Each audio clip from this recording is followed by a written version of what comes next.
Direct quote, though, on his, you'll see it, our teams are now embedded in governments around the world. That's actually what they wrote. Yes. And the video is 2 minutes. I didn't play all of it. It's what he says. But what he's saying there sounds reasonable. Yeah. Figuring out on strategic ways to end the lockdown easily.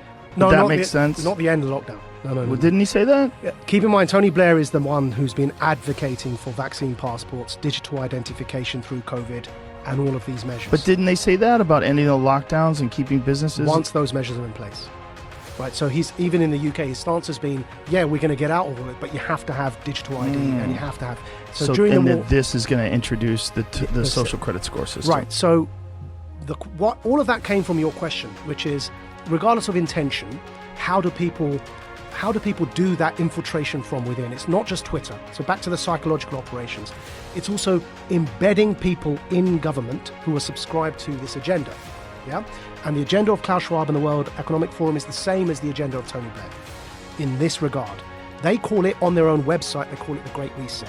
That's what they say themselves. Yeah, that's a bizarre thing to do, openly. Why do you think they openly discuss it that way?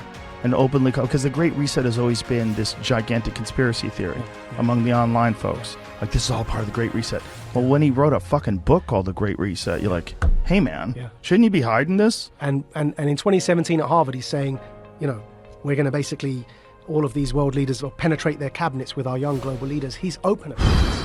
He's open. Blair's open. During the Iraq War, Blair tried to bring in ID cards in Britain. He failed. Now he's back. And he's trying to bring in digital ID during COVID, right? So they're open about it. So this is going to be this never-ending process to slowly move the goalposts towards more and more authoritarianism. Checkpoint society. It's all there. They told us this. People have to realize this, right? This is important.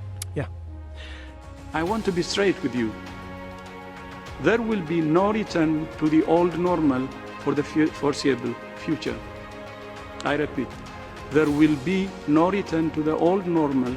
This Great Reset is as serious and as dangerous a threat to our prosperity, to your prosperity and your freedom, as we have faced in decades. With these powerful bodies, including the World Economic Forum, the United Nations, the International Monetary Fund, and even Prince Charles boasting that within a few short years, yes, their words, you will own nothing and you will be happy.